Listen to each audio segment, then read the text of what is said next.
1697년 프랑스의 동화 작가 샤를 페로라고 하는 사람이 발표한 동화집에는 그 유럽의 민담으로 전해져 내려오는 주인공 샹들리옹, 굳은 일을 도맡아 하는 여자의 이야기를 수록했습니다. 그 이 이야기가 다른 번역들로 이렇게 많은 그 언어들로 번역이 되면서 아주 유명한 이야기가 되었는데요. 저희 나라에는 신데렐라로 굉장히 유명합니다. 이 신데렐라 이야기의 시작은 그 새 어머니와 새 언니들과 함께 살면서 신데렐라가 받게 될 그 부당한 대우로 인해서 그녀의 불우한 인생이 예고되는 것 같지만 그 마음이 착한 신데렐라를 위해 한 요정이 마술을 부려서 세상에서 가장 아름다운 모습으로 꿈 같은 밤을 보낸 후에 왕자의 아내가 되는 인생 역전의 결말로 끝을 맺습니다. 자, 이 과정에서 신데렐라가 왕자의 아내가 되는데 결정적인 역할을 하는 그 아이템이 하나가 있죠. 뭐 다들 아시겠지만 유리 구두입니다. 12시가 되면 본래의 모습으로 돌아온다라고 하는 이 요정의 말을 기억한 후에 신데렐라는 급하게 뛰어가다가 유리 구두 한쪽을 잃어버리게 됩니다. 하지만 왕자가 바로 쫓아오는 것을 보고 줍지도 못한 채 이제 호박마차에 올라타서 도망치게 되죠. 왕자는 유리구두의 주인을 찾아서 내 아내로 맞이하겠다라고 이제 발표를 하고 신데렐라를 찾아 나섭니다. 그리고 결국 왕자는 이 신데렐라와 재회를 하고 그녀를 아내로 맞아들이게 되죠. 너무나도 잘 알고 있는 이야기죠. 저 오랜만에 이 이야기를 듣고 이 이야기가 맞나라는 생각을 좀 많이 하게 됐어요. 하도 이제 안 들으니까 기억이 잘 안 나던데 다 기억하시죠? 네. 자, 이 유리구두는 그녀의 신분 변화에 상징적인 의미를 전달하는데 매우 중요한 역할을 합니다. 그래서 이 유리구두는 그녀가 더 이상 새 어머니와 새 언니들에게 구박받으며 온갖 집안일을 도맡아 하던 노예가 아니라 이제 한 나라의 왕비가 되었음을 증언하는 그런 역할을 하게 됩니다. 여러분, 성경 시대에도 이 신발을 신은 사람의 사회적 지위와 생활 수준을 반영하는 척도가 되었습니다. 성경 시대에는 총 4가지의 신발로 이제 분류를 할 수가 있는데요. 첫째는 이 평민들이 주로 신었던 신발로 요즘 흔히 이야기하는 쪼리 있죠. 그 쪼리에 발목에 가죽끈 하나 정도 두르는 정도의 형식을 갖춘 샌들입니다. 그리고 두 번째는 가죽줄이 많이 달려 있어서 좀 촘촘하고 좀 튼튼하게 묶을 수 있는 형식의 샌들입니다. 그리고 세 번째는 부츠 형식으로 발을 완전히 가리는 그런 고급형 샌들이 있었습니다. 그리고 마지막, 바닥에 작은 징들을 박아서 미끄럼을 방지한 게 로마 군인들이 신던 군화가 있습니다. 그래서 어떤 사람이 어떤 신발을 신고 있느냐에 따라서 그 사람의 직업이나 사회적 위치 그리고 생활 수준을 판단할 수 있었던 겁니다. 그러나 평민 이하, 특히 노예 계급에서는 이 맨발로 생활하는 경우가 아주 많았어요. 중근동 지방은 건조하고 먼지가 많아 땅과 항시 접촉해 있는 발은 항상 먼지와 흙으로 더럽혀지기 때문에 성경에서 이 발과 신발은 부정함과 죄를 상징할 때 많이 사용이 됩니다. 그래서 팔레스타인 지역에서는 외출 후에 집에 돌아오면 가장 먼저 했던 일이 이 발을 씻는 거였어요. 그리고 손님에게 발 씻을 물을 제공하는 것은 손님에 대한 예의였습니다. 더불어 손님에게 발을 씻을 물을 제공하고 손님의 발을 씻어주는 것은 이 종들의 일이었기 때문에 만약에 주인이 손님의 발을 직접 씻겨주는 것은 주인의 입장에서는 더 없는 겸손한 행위였고, 그리고 손님 입장에서는 과분한, 그러니까 최상의 대접을 받는 것으로 이해하시면 됩니다. 자, 이런 문화적인 특성을 고려할 때 예수께서 제자들의 발을 씻겨주신 것은 가히 충격적인 일이었기 때문에 베드로가 아주 격렬하게 이제 거부를 하게 되죠. 자, 우리는 성경 시대보다 더 좋은 환경 속에서 더 좋은 신발들을 신고 살아가고 있지만 여전히 발은 사람의 신체에서 가장 더러운 부위라고 합니다. 성경에서 주로 이 부정한 의미로 사용된 발을 가리켜 오늘 본문은 얼마나 아름다운가 라는 감탄사를 사용을 하고 있습니다. 물론 오늘 이 본문에 사용된 발은 어느 특정한 사람을, 특정한 인물을 가리키는 것이 아니라 의인화한 것입니다. 본문에 언급된 발이 아름다운 이유는 그 발 자체가 아름답기보다는 그가 전하는 그 소식 때문입니다. 그 앞서 설명한 그 문화적 특성을 고려해서 오늘 본문을 조금 더 들여다본다면은 이 기쁜 소식을 전하는 사람의 발에는 뭐가 없죠? 신발이 없어요. 신발이 신겨져 있지 않습니다. 고로 저는 오늘 본문에서 부정한 이미지인 이 발을 아주 긍정적 이미지로 언급한 것은 합리적 메시지가 있다라는 생각을 해보게 됐어요. 분명히 어떤 메시지가 있을 거라는 생각을 좀 해보게 됐습니다. 자, 그럼 이렇게 생각해 보는 건 어떨까요? 자, 기쁜 소식을 전하는 자가 당시 신발도 신을 수 없었던 노예라고 한번 생각해 보는 겁니다. 노예가 기쁜 소식을 전한다. 이렇게 한번 생각해 보는 거예요.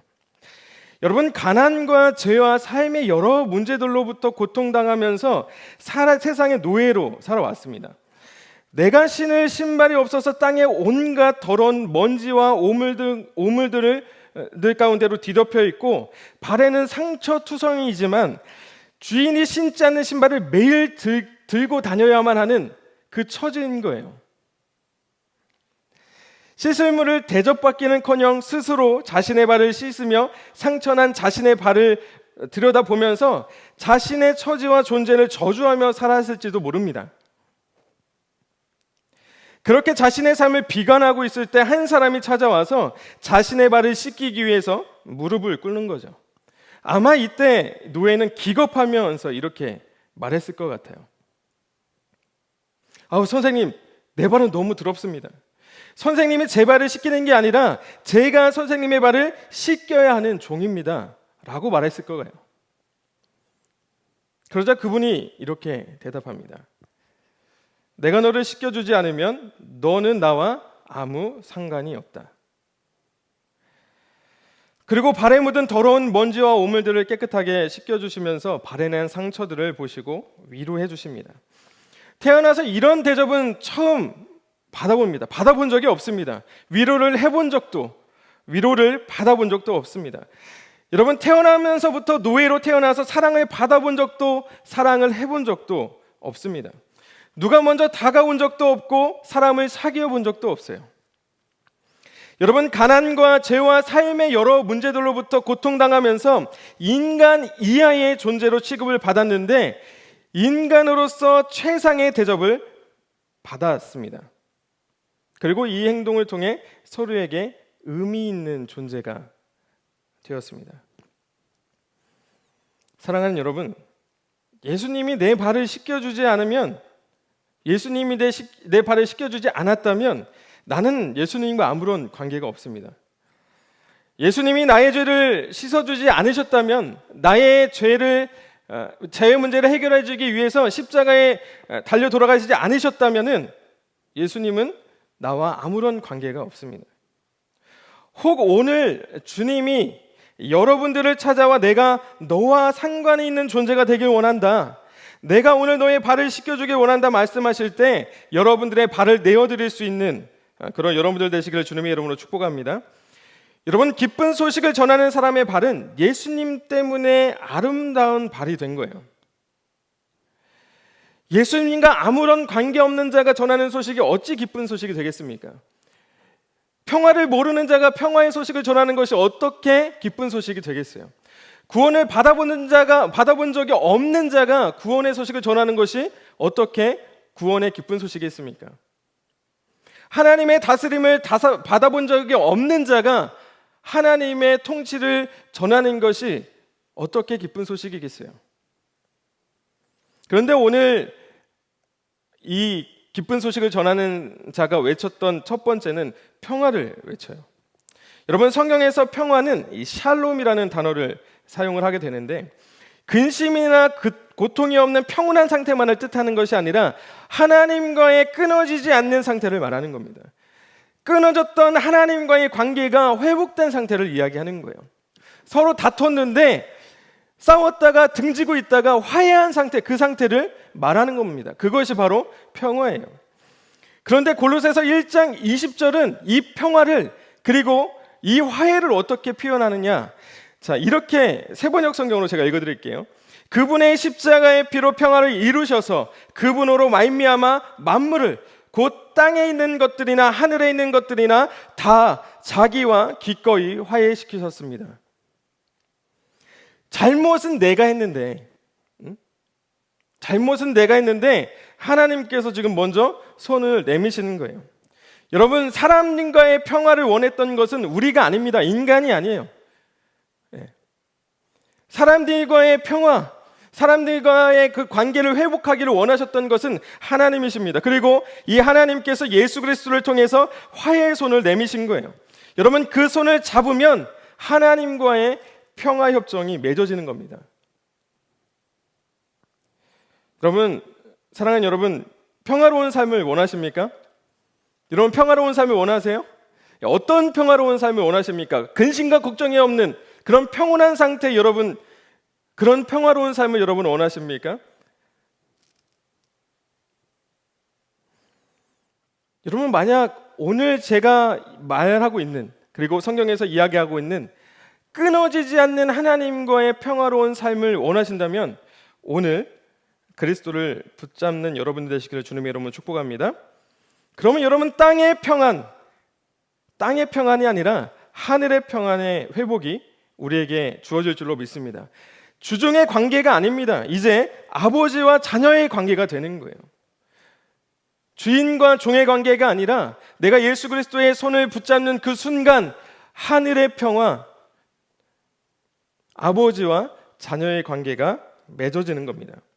그리고 그는 하나님의 통치와 구원을 외쳤어요. 여러분, 이스라엘은 애굽에서 종으로 살았죠. 오늘 본문 말씀 이전에 이제 그런 언급을 합니다. 이스라엘은 애굽에서 종으로 살았고 나라가 둘로 쪼개진 것도 모자라서 이미 북이스라엘은 아수르에 의해서 멸망된 상태예요. 그리고 남유다마저 바벨론에 의해 멸망당할 겁니다. 그것을 예고하는 장면 안에 지금 오늘 본문 말씀이 끼어 있는 겁니다. 여러분, 가나안 입성까지만 하더라도 다시 노예가 될 것이라고 생각도 하지 않았을 겁니다. 그런데 지금 어떻게 됐어요? 민족이 뿔뿔이 흩어져 가지고 다시 노예가 되어 살아게 될 현실 앞에서 절망스러웠을 거예요. 그리고 하나님은 그들을 포기하지 않으시겠다고 구원을 약속합니다. 사랑하는 여러분, 하나님이 우리를 구원하시지 않으시면은 우리는 세상의 노예로 살아갑니다. 술의 노예로 살아가는 거예요. 음란의 노예로 살아가게 됩니다. 돈의 노예가 되고요, 권력의 노예가 됩니다. 시기와 질투의 노예가 되고 욕심의 노예가 됩니다. 여러분, 노예로 살아가는 삶에는 만족이 없어요. 부족함만 있을 뿐입니다. 그런데 하나님께서 오늘 우리에게 말씀하십니다. 내가 그것으로부터 너를 구원하겠다 말입니다. 오늘 말씀의 결론을 맺으려고 해요.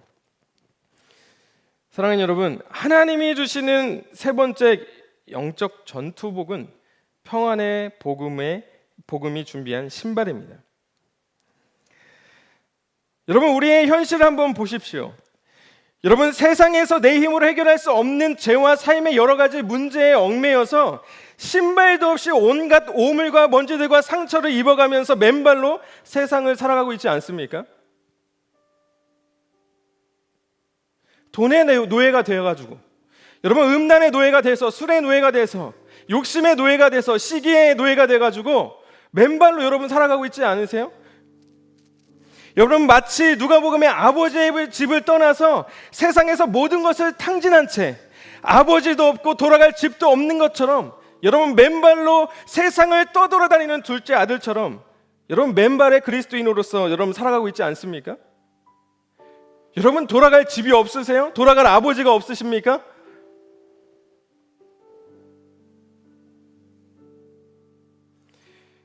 여러분 계속 얘기하는 것 같이 우리가 세상을 못 이긴다니까요. 여러분 우리가 죄를 못 이겨요.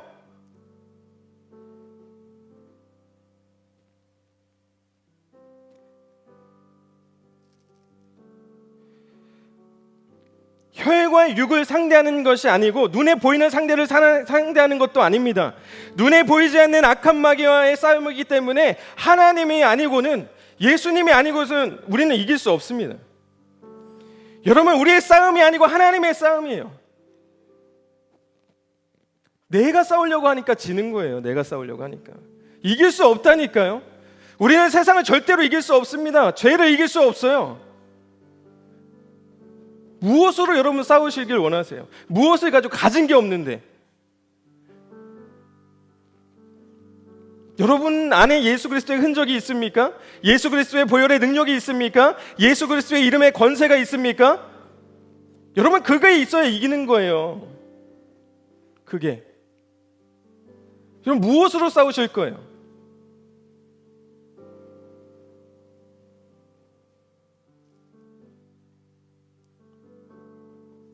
요한복음 16장 33절은 그래서 이렇게 기록하는 거예요.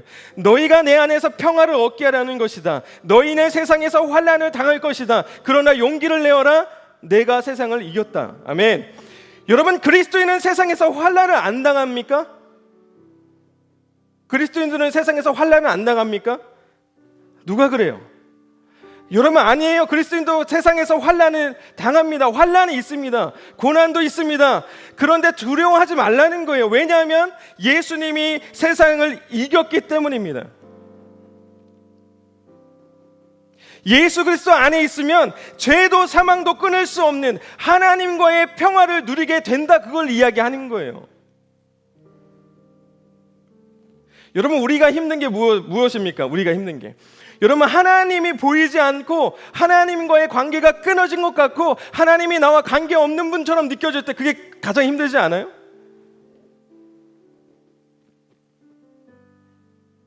내 힘으로 그것이 회복이 안 된다고요. 내 힘으로 안 된다니까요.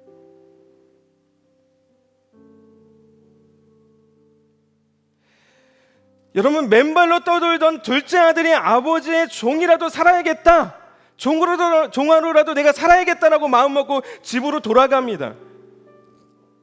여러분 아버지는 둘째 아들이 언제 돌아올까 눈이 빠지게 기다렸던 것 같아요. 저 멀리서 보이니까 아들이 돌아오는 것을 보고 뛰어가서 아들의 목을 꼭 껴안습니다. 여러분 그리고 아버지는 아들이 맨발인 것을 보았어요. 야, 아버지가 없는 것처럼, 집도 없는 것처럼, 밖에서 노예처럼 살았구나.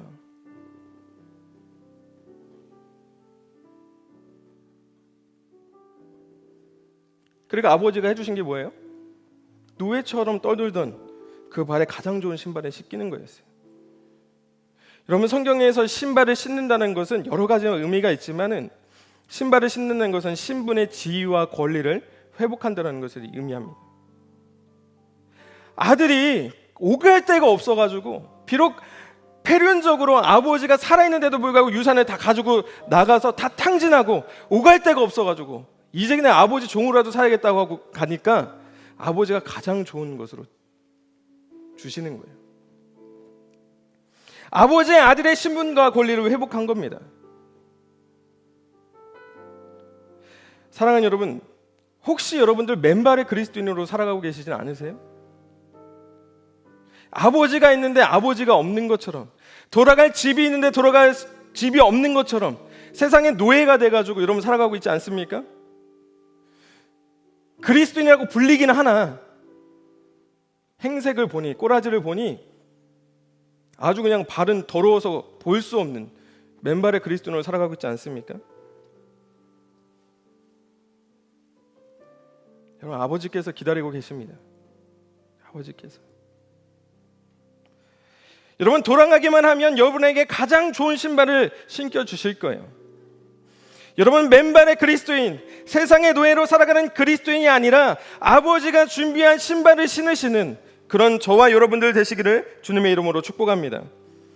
오늘 오늘 제가 이 말씀을 준비하면서 저는 에베소서 6장에 있는 전신갑주를 모티브로 지금 계속 말씀을 전하고 있어요. 그 세 번째 시간에 평화의 복음이 준비한 신발을 신으라고 이야기하는데, 그것을 세 번역에서는 뭐라고 기록하냐? 발에는 평화의 복음을 전할 차비를 하라고 기록하고 있어요. 여러분, 영적인 전쟁터인 세상에서 우리는 무엇을 지금 외치고 있냐 이 말입니다. 예수님을 만났던 그 노예가 이제는 예수 그리스도를 만난 그 기쁨의 소식, 평화의 소식, 구원의 소식, 하나님의 통치의 소식을 전했는데, 우리는 그리스도인이라고 말하면서 세상이라고 하는 전쟁터에서 지금 우리는 무엇을 외치고 있어요?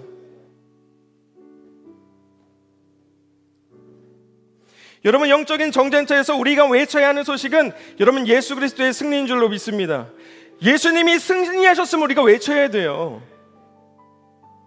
평화는 내가 주어지는 것이 아니라, 내가 이루는 것이 아니라 예수 그리스도 안에 있을 때 죄와 사망도 끊을 수 없는 하나님과 나 사이에 맺어지는 그 영원한 약속. 죽으시고 부활하셔서 죄와 사망으로부터 우리를 구원하시고 정의와 공의로 통치하시는 하나님의 나라가 임했다는 그 기쁨의 소식을 전하는 여러분, 하나님의 좋은 군사, 강한 군사 되시기를 주님의 이름으로 축복합니다. 여러분, 하나님 앞에서는 우리의 신발을 벗어야 돼요. 더러우니까. 그러나 여러분, 세상 앞에서는 여러분 우리는 신발을 신어야 됩니다. 그 신발은 하나님이 신겨주신 신발이에요. 내가 신은 신발이 아니라. 여러분, 아멘이십니까? 여러분, 하나님 앞에서는 신발을 벗으시되 세상 앞에서는 신발을 신고, 복음의 신발을 신고, 여러분 영적인 전쟁터 세상 속에서 복음을 외치시는 여러분 되시기를 주님의 이름으로 축복합니다. 여러분, 우리는 더 이상 전쟁터를 맨발로 누비지 않습니다. 우리는 더 이상 맨발로 다니지 않아요. 주님이 준비해 주신 이 복음의 신발을 신고 여러분 세상이라는 전쟁터에서 평화의 복음을 전할 수 있도록 여러분 복음의 신발의 끈을 단단히 매고 저 전쟁터 안으로, 저 세상 안으로 나아가시는 여러분 되시기를 주님의 이름으로 축복합니다. 여러분들이 나아가시는 그 전쟁터에 고난이 있을 거예요. 환난이 있을 거예요. 핍박이 있을 겁니다. 아픔도 있고요. 눈물도 있을 거예요. 걱정하지 마세요. 여러분, 주님이 세상을 이기셨다고 우리에게 말씀하셨어요. 담대하라고 말씀하셨어요. 우리는 복음의 신발을 신기만 하면 됩니다.